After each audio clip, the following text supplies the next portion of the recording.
Hey friends, before the video begins, I just wanted to introduce you to a new channel called Scary Interesting. It's hosted by Sean and he covers a wide variety of terrifying topics. I'm going to let him speak for himself, but you should definitely check it out. Hello everyone, my name is Sean and I'm the host of the channel Scary Interesting on YouTube. I tell scary and interesting stories of all kinds, including cave exploring and mountain climbing disasters, insane survival stories, and strange and horrible fates. In particular, my goal is to tell them in a vivid and engaging way so that whether you're watching the content on screen or just listening, you're totally immersed in the story. If that sounds like the type of thing you'd be interested in, I'd love for you to come check out my channel. Thank you all so much for listening, and hopefully I will see you in the next one.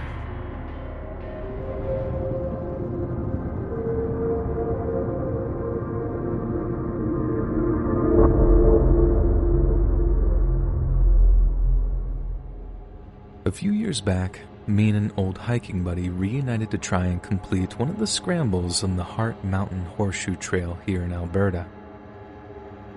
It had been a while since we'd been out together, and sadly we found we weren't nearly as fit as we used to be.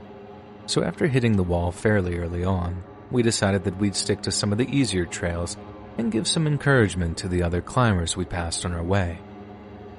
Anyway, so after walking for a few hours, we settled in for lunch, then decided to head back while we still had daylight on our side. Then on our way back, I remember seeing a climbing shoe in the creek and thinking, dang, someone's having a bad day. I picked it up to show my buddy, only when I looked over to him, he's as white as a sheet and looking a little further downstream. I have to climb a little to see what he's looking at, but when I get eyes on it, I suddenly understand why he looks so frightened. Further downstream, there are two hikers lying in the shallow water, rope and harnesses still attached, but very obviously dead from how broken and twisted up their bodies were. The worst thing was, I suddenly realized that I'd seen the exact same couple climbing maybe 2 or 3 hours before. They were having the best time, making their calls, scaling parts of the rock face that me and my buddy could only dream of at the ages we were at. It was surreal, horrifying, and heartbreaking all at once. They must have slipped and fallen while we were having lunch, so while we were all busy filling our stomachs with the sandwiches and donuts that we brought, they were tumbling to their deaths just a few hundred meters away. I remember wondering, why didn't you scream? And having that question haunt me for weeks afterwards. I always figured that I'd be so scared that I'd scream the entire mountain down if I ever felt like that, but the pair of them somehow managed to stay totally quiet for the whole fall. Maybe they hit their heads early on the way down and were unconscious or something, but I don't know. Another part of me thinks that it was just acceptance or something, or pride that made them shove their fear down so they could die with dignity. Then right as I'm totally absorbed by the horror of what I was looking at, I see this young family heading up the trail behind us. I rushed up onto the path and try to compose myself as I approach, greeting them warmly before asking if I can talk to them for a moment. They seem a little confused, and the kids are asking, "Who's that, Mommy?" But I managed to give the dad a look which told them something was horribly wrong without freaking the kids out too much. I then invite the guy to walk up the trail with me while he has the good sense to keep his wife and kids back in safety and ignorance. Then as soon as he sees the bodies, he tells me he'll make a stop at the ranger's cabin on the way down to let them know what's happened, while me and my buddy stayed with the bodies to guide the rangers and when they showed up. The dad I ran into must have jogged down the mountain as quickly as he could because I heard the sound of an ATV getting louder and louder within a matter of minutes. The ranger had a radio and whatnot, way more powerful than any of our phones, which were basically no good at the altitude we were at. And with that, he was able to call on the relevant authorities before telling us that we were free to leave and thanking us for our time. I sometimes wonder if there was ever a chance of saving them, that maybe if we had been in a certain spot at a certain time, we might have been able to at least stop some bleeding or call in help in time to actually save their lives. Or maybe with all our experience, we'd have been able to spot them the moment they started pushing themselves a little too far, telling them to slow it down or take a different route or something. But as my buddy said, you can't think in those terms. If you do, it'll drive you crazy. And I already felt on the verge of a nervous breakdown after seeing the condition their poor bodies were in. After that, we took another long break from hiking, and when we finally got back to it last year, after a lot of the restrictions were relaxed, we certainly didn't go back to Heart Mountain. Way too many bad memories there to go back anytime soon.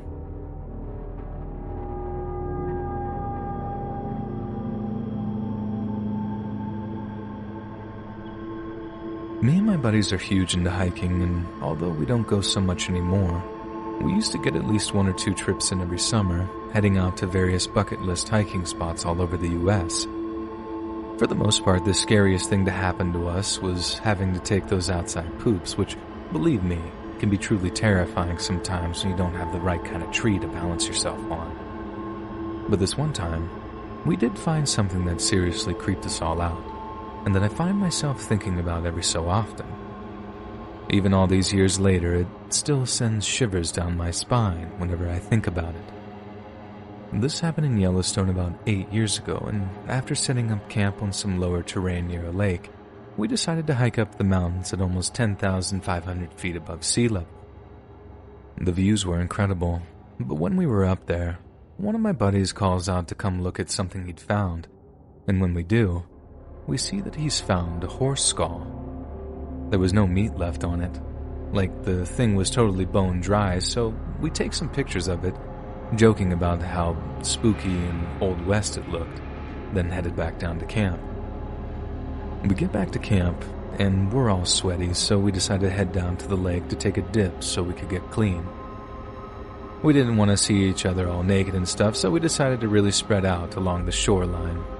It was all ridgy and was dotted with trees, so if we spread out far enough, we all could get a little privacy so we could strip down and actually get washed properly without worrying about each other seeing our junk. You know how that goes. Then, no sooner had I actually gotten down to my undies, I hear one of the guys shouting like, "You gotta come see this." We all put our books down, and even though some of us were in nothing but our underwear, we all went to check out what one of us had found.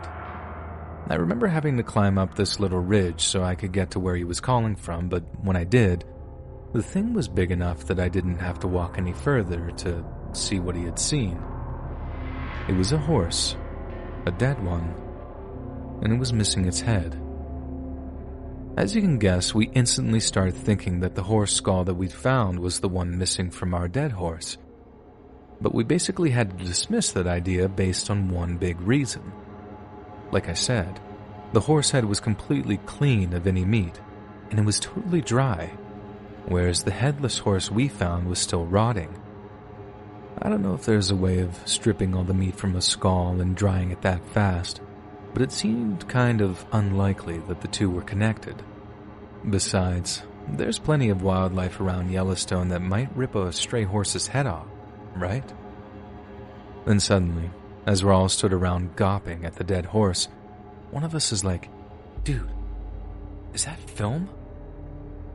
It was. Near the headless horse was all this old-school camera film half buried among the pebbles, and when our buddy picked up a piece of it and held it up to the light, he just let out this slow, freaked out, "Dude." Me and this other buddy of ours scrambled down the ridge to check out what he was seeing, and when he handed me a piece, you could clearly see the negatives were of the headless horse.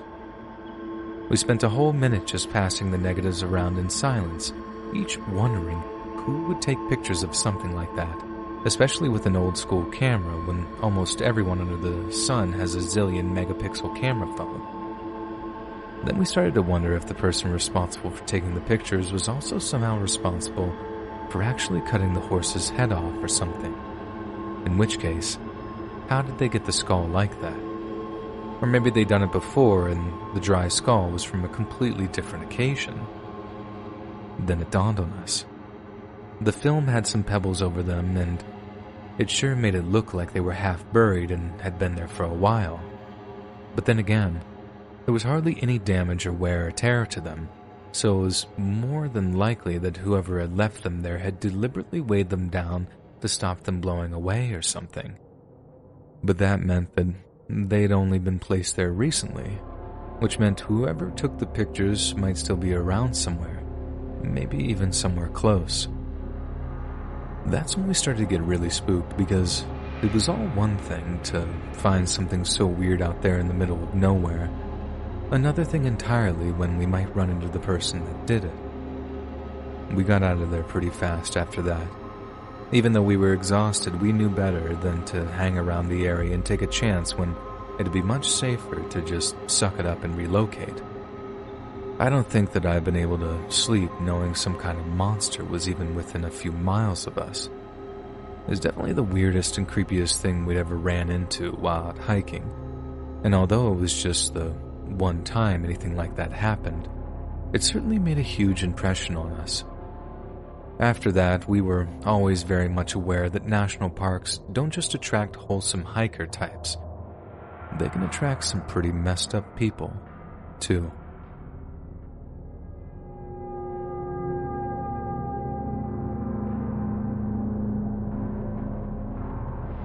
Ever since I was a little girl, geology has always been my one true passion. It started when I was 7 years old, when my dad took me and my brother on a family camping trip to Mammoth Cave National Park in my home state of Kentucky. We didn't go specifically to see the caves, but since it's a huge attraction in the park, enough so that it's named after it, we decided to go along to see what all the fuss was about. And it was a visit that would have a lasting impact on the rest of my life. At first, even though we were on a guided tour accompanied by a park ranger, I was genuinely frightened. We were walking down into this dark, dingy space, unfit for human habitation, and to 7-year-old me, it could have been home to any number of terrifying subterranean monsters. And once I realized that we were just as safe below the earth as we were on the surface, and there were no trolls or ogres living down there, the fear mellowed into a tingling excitement that had a profound effect on me. It felt like we were treading into some hallowed, forbidden space, with the stalactites and stalagmites giving the place an otherworldly, alien feel. And from that day forward, I was hooked. I was that kid in high school who waxed lyrical about their collection of geodes, and every single accessory I owned was bejeweled with either rose quartz, azurite, amethyst, or pyrite. God forbid you complimented me on any of them, because you'd always get an earful of what kind of stone it was, where it came from, or how it was formed.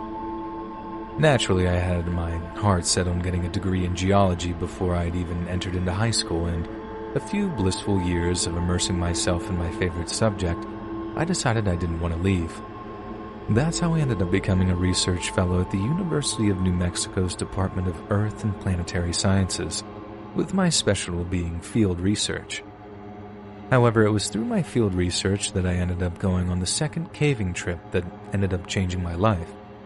And unlike my first, which undoubtedly changed my life for the better, the second ended up changing it for the worse. In 2011, I was presented with the opportunity of a lifetime, a chance at conducting research in the Lechogilia cave system near Carlsbad, New Mexico.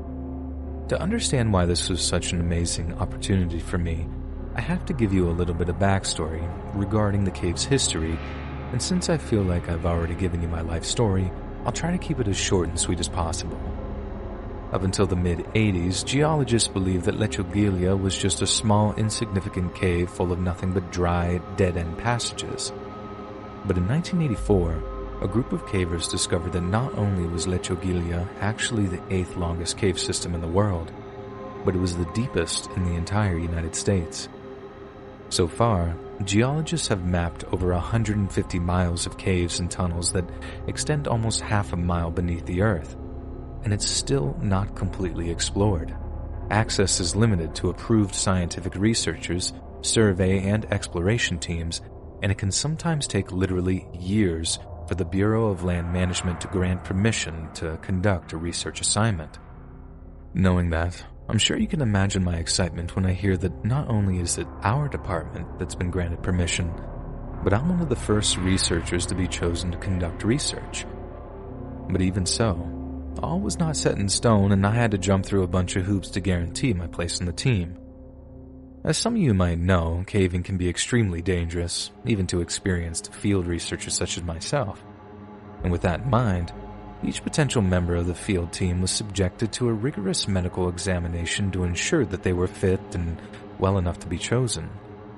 Obviously, this was for both insurance and security purposes, as no one with any underlying medical conditions could be allowed to potentially jeopardize such an important field trip. So, not only were we some of the brightest and best in our field, we were also some of the fittest and most mentally sound researchers in the entire United States. And we felt like the SEAL Team 6 of geologists or something, like we were the best of the best. But being the fittest and most competent couldn't stop what would happen to us down there in Lechogilia, and the events of that field trip had haunted me for almost 11 long years now. The field team consisted of myself, a fellow UNM researcher and longtime mentor named Nestor, and two other field researchers, one from LSU, another from UT Austin, both of which shall remain nameless for reasons that will become obvious. We met twice before our eventual drive over to White City, and each time I remember walking away thinking very highly of the two researchers from Texas and Louisiana. Both guys were true field geologists, had both passed the medical exams, and both seemed like they could handle the outdoors enough to camp in the Sierras for a week. So by the time it came for us to all meet up in White City, I felt very confident that the field trip was going to go off without a hitch. The plan was to hike from White City to the entrance of the Lechogilia cave system, set up camp just outside of it, then use the camp as our field HQ while spending several days working our way in and out of the cave, gradually getting deeper as the days went on. For the first few days, it was one of the most incredible field trips I've ever been on. The research was electric, the subject matter titanic, and the people I was with were all the very best at what they did. I think I soaked up more knowledge and experience from them in a few days than I had over the past 18 months. It was nothing short of heaven. Until the fourth day, when it all became a living nightmare. I should explain that on the third day, our colleague from LSU went back into the caves after the day's work was done.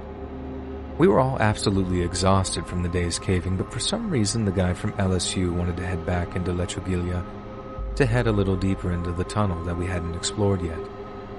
Generally speaking, solo caving is extremely frowned upon.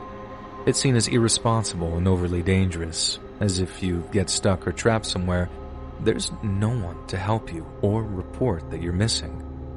But since this guy was easily one of the most experienced cavers any of us had ever worked with, we figured he'd have the sense not to get himself into any dangerous situations. So, off he went, down into the caves to do a little extra research. He'd said that it'd be 2 hours at the most, and that he'd be back well before sundown. But those 2 hours came and went without any word from him. Like I said, he was very experienced, but after 2 hours became 3, and almost 4, we started getting pretty worried about him, and right before we were gearing up to head down into the cave after him, he suddenly reappeared, looking extremely pale. We asked if everything was okay, expecting to hear some story about a close call in a tunnel, something of that nature. But to our surprise, he told us that he was fine, and that he'd found something after exploring one of the caves that was very pertinent to our research. When we asked him what it was, and if he'd taken any pictures or video, he shook his head, saying if he knew he was going to run into it, he'd have brought a camera. We asked him again what it was that he'd seen, and after struggling to find the words, all he'd tell us was, "You guys gotta see this to believe it." For the final few hours that we were awake, we pressed him on exactly what it was, and the more he refused to put it into words, the more I found a deep suspicion growing inside of me. From my perspective, the idea that an experienced geologist and caver was simply incapable of describing what he saw is nothing short of impossible. And at the time, there was only one explanation for his behavior. He wanted to guard what he'd seen so he could gain personal prestige from the find. But there was also something very unsettling about his behavior, and that was how frightened he seemed to be as a result of his discovery. It was like he didn't want to show us because he was afraid of what might happen, but at the time, I simply dismissed this as a kind of selfish, greedy glory-seeking. But how wrong I was. That night, I woke up to the sound of a struggle in the tent that the LSU and the UT Austin researchers were sharing. At first, it just sounded like they were engaged in heated but hushed argument of some kind. But seconds later, I heard a yelp of what sounded like pain. I quickly woke Nestor from his sleep and told him what I was hearing. And when he heard some horrific sort of wheezing sound, he ran out of our tent and over to the other. When he pulled open the flap, he saw the LSU researcher strangling the guy from UT Austin with his bare hands. It took all our strength to separate them, but by then, it was far too late. The UT researcher had since suffered irreparable brain damage as a result of oxygen starvation, and it's more likely that he'll never walk or eat unassisted for the remainder of his life. The LSU researcher was impossible to restrain, even once we pulled him off the other researcher. We tried everything we could to restrain him, but in the end, Nestor was left with a split lip and my nose was completely shattered after he'd slammed his forehead into my face. After he broke from our grip, we're almost certain that he ran back into the cave without any food, water, or protective clothing. And that is the last time we ever saw him. We were in no rush to pursue him. After all, we didn't think that he could just up and disappear in there. Even if all the tunnels are unexplored, there's still a limited amount of space where a person might try to hide themselves. Our focus was getting the UT Austin researcher the medical attention he needed, but even so, we just couldn't get him to a hospital in time.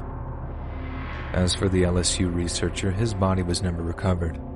At least, I'm assuming they were looking for a body, as there's no way that a person could survive down there for long, not without ample supplies of food and water, neither of which he took with him when he ran off into the night. To this day, we don't know what he saw down there, or what happened in the run-up to him strangling our colleague from UT Austin. The cops interviewed him when he woke up from the coma, but using some of the most advanced communication devices available, none of what he communicated made any sense. What happened that night has haunted me for years, but mainly because it remains an almost complete mystery.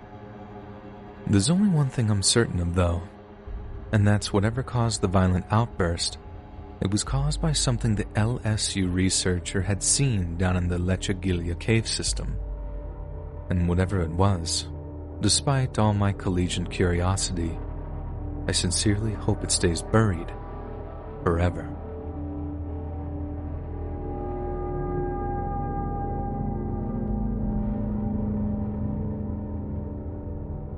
A few years back, I was on a hiking, camping, canoeing trip up near the boundary waters between Minnesota and Canada. And trust me, these aren't your normal backyard ponds. For those that don't already know, the boundary waters are these thousands of huge lakes that are all interconnected with each other, and they're basically the holy grail if you're canoeing. About a week into our trip, we were still pretty much playing things by ear, and we didn't really have an itinerary. We just planned to go wherever the wind took us, fishing for our food and otherwise live off the land for about 2 weeks. We had a GPS and a sat phone to call a helicopter for pickup whenever we were done, which cost us quite a bit of money, but was worth every freaking penny for those wondering if they should arrange it. Anyway, we're about a week in and we're set to canoe a few hours to the next lake. An hour or so in, we're in the middle of this long, narrow lake, and to our horror, we see the storm starting to form on the horizon. Someone pulls out their binoculars, and they call out that the waves on the lake are easily hitting 2 feet plus high, which is way, way too much for our dinky canoes. To avoid getting absolutely destroyed by the storm, we pull off to some random clearing on the shore and set up a quick camp so we don't get ourselves and our supplies totally soaked. We then eat some cold food before being forced to stay in our tents for what turned out to be a pretty boring, rainy night. Thankfully, by the next morning the whole thing had blown over, leaving us with a pretty serene day of sunshine to enjoy. In light of that, we figured that we'd take the opportunity to get a little fishing done while we had the best chance of catching some lunch for that day. With that in mind, we gather up our fishing gear and start walking down the shore to find ourselves a good fishing spot. We walk for maybe half a mile before, out of nowhere, we come across yet another campsite, one we had no idea was there the night before. It had a similar setup to ours, a few tents and a campfire in the middle, with the canoes being used to store supplies with the seat covers over them. Only, unlike our camp, this one was absolutely trashed. There was torn up garbage strewn everywhere, the tents were all ripped up and collapsed, spare clothing was all soaked and just lying there on the ground. Our first thoughts were, who leaves a camp like this? Absolute jerks. Because good outdoors folk never ever do stuff like that. Leave nothing but your boot prints, as the old saying goes. We started looking around for anything to ID the people that had done it, but then the more we looked, the more we noticed that something was kind of off about the whole scene. Firstly, their garbage was still hoisted into a tree to keep it safe from bears, which is Campcraft 101 out here. But these guys had it like 20 to 25 feet up in the air, which is actually maybe going overboard a little. It showed that they were way more responsible than we first thought, but then the whole bag had been ripped open, and unless a black bear climbed a tree then ninja jumped out to the branch, we couldn't see how a bear could have done that at all. Second thing was that literally everything except the canoes were still at the campsite. It looked like all their clothes, packs, food, rope, and pans were still there, enough for at least 2 or 3 people. Half of it was trashed and torn open, mostly the packs, tents, and clothes. The other half was totally untouched but thrown on the ground. To us, it looked like whoever was camped there had just bailed in the middle of the night for some reason, freaked out enough to just ditch hundreds of bucks worth of gear without so much as a second thought. But then, what in God's name could have happened to make them get so scared? I mean, we didn't hear or experience anything during the previous night, so what happened only half a mile away in the middle of that storm? And how close were we to it happening to us instead? Needless to say, we're all thoroughly creeped out at this point, so we call into our helicopter crew. They had access to some pretty powerful radio equipment, and they monitored the emergency frequencies too, so we were pretty sure that they'd have known if someone had a serious emergency out there. And we were all pretty surprised when they said that they hadn't heard anything. But then again, if people at that campsite had just bailed like it seemed that they did, there's a chance that they left their radio, their satellite phone, or even cell phones behind with them too.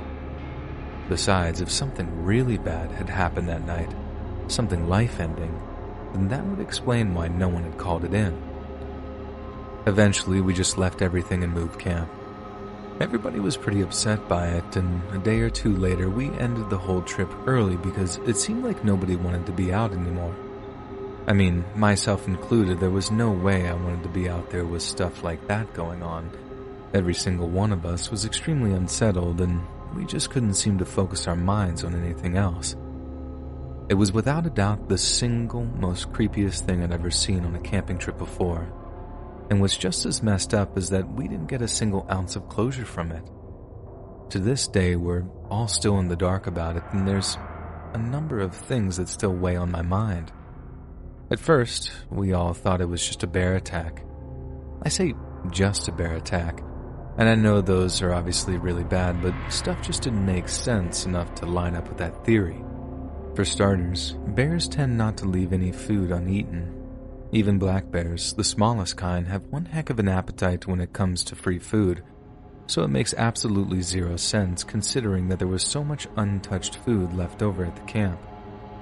On top of that, bears are actually super easy to scare away during the time of year our trip was.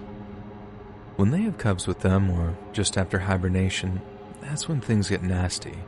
But we deliberately timed our trip not to coincide with either of those times. Then why were all their clothes and stuff torn up? And how did something get high enough to reach the garbage strung up in the tree like that?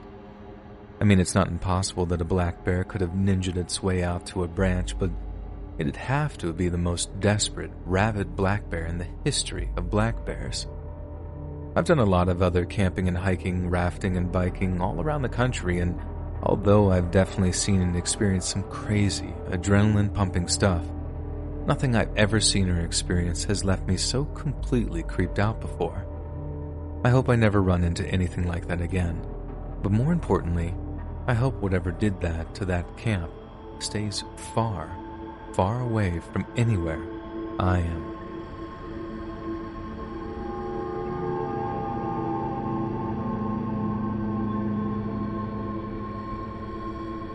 Long-time listener from Wales in the UK here, and honestly, I actually hope I'd never have to have a reason to write you. For a long time I haven't, and I suppose that was only a good thing. But that all changed this past week when I took my dog, Arth, on a hike in Carn Ingley, here in my native Pembrokeshire. Because I'm a nurse, I work very odd hours, so I don't get to spend enough quality time with him as I'd like. So whenever I get the chance, I drive up to Carn Ingley to go on what I like to call a mega walk, which is basically just a hike. Just a bit of explanation, Carn Ingley is one of the more dominant summits of the Preseli Hills, and is well known for its Iron Age fort. Also, local folklore has it that a local saint used to climb Carn Ingley to commune with angels. It makes sense that someone would climb the hill for a bit of peace and quiet, but some people used to claim that the saint used to literally talk to the spirits up there, as it is a place where the barriers between our world and the hereafter are at their thinnest. I used to think that was a load of dooley, which is a Welsh word for nonsense, and that there was nothing remotely spooky or dangerous about the place. But after mine and Arth's hike last Monday, I'm not so sure anymore. So last Monday, after working a 14-hour shift, I got home from work at about noon. I had a few hours sleep, then my mom drove over with Arth as she'd been looking after him for the weekend. I'd missed him so much, but my crazy shift pattern meant that keeping him at home would have been downright neglectful, so as exhausted as I was just dying to get some quality time in with him. He was so excited to see me too, like he was yapping and almost doing backflips in the boot of my mom's car when I met them in the driveway. So that sight alone was the equivalent of about 20 cups of coffee for me. After that, me and my mom had a chin wag over a cup of tea, then I had Arth hop into my car and we drove the 40 minutes or so up to Carn Ingley. It was about 7:30 by the time we got there, but the sun had been setting at about 9:30 in the evening over the past few weeks, so I knew we had a few hours of daylight left before we'd have to start walking back to the car. Plus, because you get a really nice look at the Irish Sea to the west, the sunsets are nothing short of amazing up in Carn Ingley. The sky gets all pink and orange at first, then the sky fades to a baby blue, then to a navy blue, before getting darker and darker until it's night. So maybe that's the reason I decided to spend a little too long up there when we should have been heading back. There was no danger of us getting lost either, as I must have walked the trails back to the car park at least a dozen times during the daytime, so between my knowledge of the area and the torch on my phone, I knew that we'd get back to the car safe and soundly. But then, about halfway back to the car, Arth starts barking at something on the other side of a hedge. Arth barks at pretty much everything, and every time he does, I just put his lead on him to make sure that he doesn't go chasing it. Could be a squirrel, could be a rabbit or a cat, or even another dog, but it usually results in a few barks, and then Arth starts to calm down again. I couldn't see what it was that he was barking at, but they just didn't die down after a few seconds. They actually got more and more intense and loud. It got to the point where Arth was pulling on the lead so hard that he was choking himself, trying to get to whatever was on the other side of the hedge so he could attack it or what have you. I got a bit worried that he ended up breaking the lead. He was honestly pulling that hard on it, but then out of nowhere, he stops pulling and actually darts behind me, like he was the one who needed protection. Arth isn't afraid of anything, so the fact that he suddenly started acting like that was very, very unsettling to me. I started asking him what was wrong, kneeling down and trying to comfort him. I was so confused as to why he was acting that way that I actually thought that he might have stood on something sharp that was concealed in the grass or something. that maybe some teenagers had been drinking on the footpath and smashed a glass bottle. It wasn't completely dark yet, so I started to check his paws to see if there was blood on any of them or if he'd yelp if I tried to touch them. But he didn't. He just kept lying there whining. Then, when I was checking his back paws, I noticed that he was actually weeing on himself. Not cocking a leg like he normally would, just weeing on the ground as he was laying there, with his wee soaking into his fur. I've never seen him act like that before, ever, and I've had him for almost 4 years at the time of writing this. Something was absolutely scaring the life out of him, something he could smell or hear, but something I definitely couldn't see. And that's when it occurred to me that if it was scaring him, then it definitely should have been scaring me. There was no rustling bushes, no growls or anything coming from the other side of the hedge, but there honestly didn't need to be for me to be bloody certain that I wanted to get away from there. So we did, and as soon as I gave Arth's lead a tug to let him know that it was time to leave, he just about bolted back in the direction of my car, dragging on the lead the whole way. I ended up jogging just to keep up with him and so the lead wouldn't choke him so much. The noises he was making were so distressing, these horrible wheezing noises like he didn't care if he passed out from the choking, just as long as he could get to a safe distance from whatever had scared him so much. By the time we got back to the car, I think I'd run about 1.5 miles non-stop, more than I'd ever run since I did cross-country in school, and I was honestly ready to throw up. Arthur was scratching at the door of my car, begging to get in so we could get out of there, and believe me, I was in no mood to hang around. The whole drive back home, I kept wondering what it was that could have scared him so much, and the moment I got home, I started looking at what kind of wild animals could have been in those bushes that would have made him freak out like that. When I looked it up online, the only thing that could have possibly been any threat to him is a buzzard. We don't get any wildcats or anything like that around here, but then what in God's name could have a buzzard been doing sitting in a bush?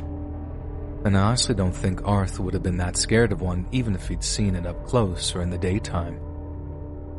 I'm still shaken up about the whole thing a week later, and I thought writing all this down to send to you might help me A, work out what was happening, and B, help me to calm down about it, but it doesn't seem to have done any good on either point.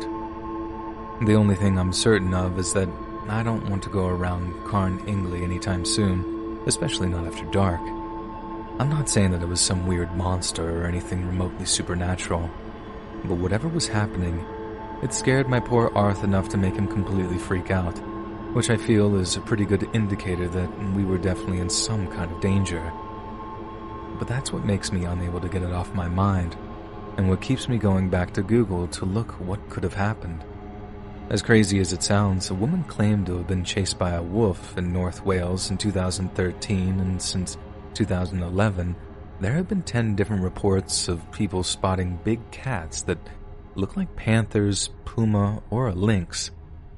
An article from this year says that there have been puma sightings in Wales as recently as January, and that people have been hearing roars at night when taking their dogs for walks. I'm convinced I had a close encounter with that exact same type of big cat. There's literally no other logical explanation for it. I know what people say about Carn Ingley, how weird things happen there all the time, but I'm not naive enough to believe that it was anything supernatural when there's actual photos of some giant black puma thing roaming around. Just Google big cats of Wales, and it's the first thing that comes up.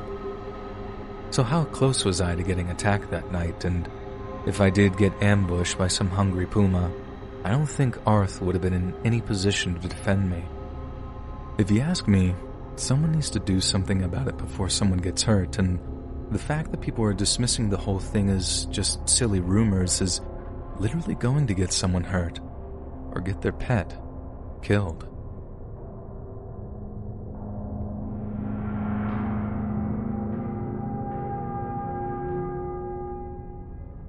Born on November 22nd of 1946 in Atlanta, Georgia, Gary Michael Hilton grew up to hold one of the most prestigious positions in the entire U.S. Army. At just 18 years old, he was assigned to a Davy Crockett platoon, a special experimental unit that was equipped with the Davy Crockett missile, the smallest and lightest nuclear weapon ever developed by the United States military. With a maximum range of just over a mile, the platoons would form a seemingly impenetrable perimeter across West Germany and would unleash a devastating conflagration of nuclear fire on the orders of none other than the U.S. President. With such powerful weapons in their hands, members of the Davy Crockett platoon had to be some of the most mentally stable soldiers in the entire military, and were regularly screened for psychological fitness. Which begs the question, how in God's name was Gary Hilton selected? When Gary was just 13 years old, resentment for his stepfather boiled over in spectacular fashion when Gary shot him with a small caliber pistol. He believed that Nilo DeBag was attempting to take his mother away from him, and this marked the first time that Gary attempted to take the life of another human being. It seems Nilo had the patience of a saint because, for some reason, he decided not to press charges and gave his violent stepson a second chance. Gary didn't completely get away with the attempt on Nilo's life, however, and briefly spent some time in a mental hospital so his violent tendencies could be addressed. Upon his release, he meandered through the remainder of his mid-teens until finally joining the Army. Being a member of the Davy Crockett units came with considerable bragging rights, but it also came with some serious mental stressors. In all likelihood, a full-scale Soviet invasion of Europe would be preceded by the deployment of tactical nuclear weapons. And given that the Crockett platoons would be on the very front lines if the Cold War ever turned hot, it was more than probable that they would be some of the first military personnel to die. Many suffered full-on mental breakdowns as a result of this stress, and Gary was no different. By the time he was 20, he began to hear voices which seemed to originate inside his own skull, and by 21, Gary had been officially diagnosed with schizophrenia. For the second time in his life, Gary was confined to a mental hospital, where Army doctors began to dose him with Thorazine, a powerful antipsychotic medication. It soon became clear that Gary was no longer fit to serve in the military, but instead of giving him the proper Section 8 discharge, the Army instead gave him an honorable one, meaning no record of Gary's medical conditions followed him into civilian life. Gary was a handsome, athletic, and intelligent young man, but readjusting to civilian life was something he found incredibly difficult. It was hard for him to build or maintain personal relationships, and holding down a job was almost impossible. As a result, Gary moved around the southern states for the better part of 20 years, and after a series of failed marriages, he moved back to Atlanta at the age of 54 and found work as a roofer. To say that Gary was dissatisfied with life would be an understatement, but to alleviate the stress and melancholy of the daily grind, he took solace in his love for the outdoors. He'd often hit the road in his Dodge Astro with his dog Dandy in tow and head up into North Carolina, specifically to the Pisgah National Forest just outside of Asheville. It was there, in 2007, that Gary first encountered two senior citizens by the name of Irene and John Bryant. And it was there, among the ancient, old-growth oaks of the Appalachian wilderness, that Gary decided to kill them. Shortly after the Bryants went hiking on October 20th of 2007, they seemed to drop off the face of the earth. In late October, someone used the couple's ATM card at a bank more than 75 miles away, which initially threw investigators off the scene. However, Irene's bloated corpse was discovered 3 weeks later on November 9th, with her skull being fractured in multiple places. Her husband's corpse was found roughly a year later, the discovery delayed by its rapid state of decomposition. After killing them, Gary stopped to set up a camp on a private hunting preserve in Georgia's Cherokee County. Given that it was private, his presence was reported to local police, and a deputy soon arrived and asked Gary to move on. It was a matter of protocol to run a potential offender's license through a state database, but not the federal one. And if the deputy had done this, he'd have discovered that Gary had an outstanding warrant for a 2005 unanswered citation. He'd have been arrested, and there's no doubt that lives would have been saved as a result. After leaving Cherokee County, Hilton headed south into Florida and entered the Apalachicola National Forest outside Tallahassee in mid-November. It was here that he encountered a 46-year-old nurse named Cheryl Dunlap on December 1st of that same year. Standing at 5'4", Cheryl had thick, wavy brown hair and deep brown eyes. She was a mother and a devoted member of the Evangelical River of Life Church, but none of that mattered to Gary. Shortly after her disappearance, her car was found parked on Crawfordville Highway, just outside the Apalachicola Park's entrance. Since it had a flat tire, it speculated that Cheryl had been attempting to flag someone down when she came to Gary's attention. But instead of offering her assistance, Gary gave her only death. A few days after she disappeared, investigators' attentions were drawn to some security camera footage which showed a man in a rubber mask attempting to use Dunlap's bank card at a nearby ATM. Then, on December 15th, the presence of circling buzzards allowed park rangers to pinpoint her lifeless body. There were gaping wounds in the torso and legs, both hands had been cut off, and Cheryl had been decapitated. Gary was back in Georgia in time for New Year's Day, when he and his dog set out for a hike on the aptly named Blood Mountain outside of Atlanta.